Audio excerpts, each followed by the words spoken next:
अस्सलामुअलैकुम वरहमतुल्लाहि वबरकातुहू। आज आपके लिए जो मैं वजीफ़ा लेकर आया हूँ बहुत ही ख़ास और मुजर्रब वजीफ़ा, जो अल्लाह करीम के दोनों नाम और दोनों जो हैं इसमें आज़म का दर्जा रखने वाले हैं। या अल्लाह और ज़ुल जलाली वल इकराम का एक बहुत ही खूबसूरत अमल आपके लिए हाजिर है।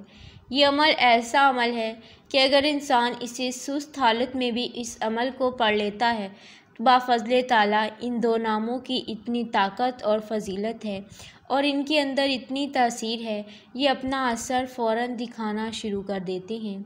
और अस्माउल हुस्ना में से इन दोनों नामों को बादशाहों जैसी जो है रुतबा और दर्जा हासिल है। ये अल्लाह करीम के ज़ाती नाम या अल्लाह जो है और या ज़ुल जलाली वल इकराम, इन दो नामों का ये वजीफ़ा है। आप पर रिज़्क़ के लिए, इज़्ज़त के लिए, दौलत के लिए, अपने मुख्तलिफ़ दीनी दुनियावी मकासद के लिए और नेक हाजात के लिए इस अमल को कर सकती हैं। ज़िंदगी में अगर आप चाहते हैं कि अमन हो, सुकून हो, सलामती हो, तो आप ये जो अमल है या अल्लाह और या ज़ुल जलाली वल इकराम वाला, तो इससे अपनी ज़िंदगी में मुकम्मल लागू कर दें। यानी कि आप अगर रोज़ाना इस अमल को ना भी कर सकें तो ज़िंदगी में एक बार, हफ्ते में एक बार, महीने में एक बार, साल में एक बार इस अमल को ज़रूर करें। इंशाअल्लाह इस अमल की बरकतें आपको ताहयात अल्लाह करीम नसीब फरमाते रहेंगे। जो आदमी या अल्लाह का वजीफ़ा करता है या ज़ुल जलाली वल इकराम का वजीफ़ा करता है, अल्लाह की रहमत उसकी तरफ लपक कर आती है और उसको अपनी आगोश में ले लेती है।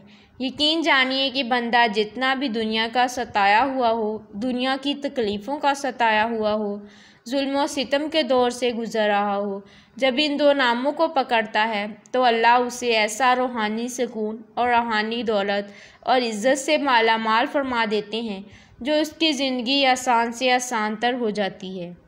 फिर गुजारिश करूं कि भाई बहनों इस अमल को ज़रूर अपनी ज़िंदगी में अपने जीते जी ज़रूर कर लें। इंशाअल्लाह मरने के बाद भी इस अमल की बरकतें कब्र हशर के अंदर इंसान को नसीब होती रहेंगी। इन नामों की इतनी तासीर है कि अगर मैं जितना भी ज़ोर देकर बोलूं फिर भी कम है। हर हफ्ते में एक दफ़ा या अल्लाह या ज़ुल जलाल का वजीफ़ा आप मामूल बना लो अपने नामों की बरकत से, तो इंशाअल्लाह अल्लाह करीम के फ़ज़्ल करम से देखेंगे कि वो वक्त दूर नहीं है कि अल्लाह करीम दीनों दुनिया की कामयाबियाँ नसीब फरमाएगा। आमीन।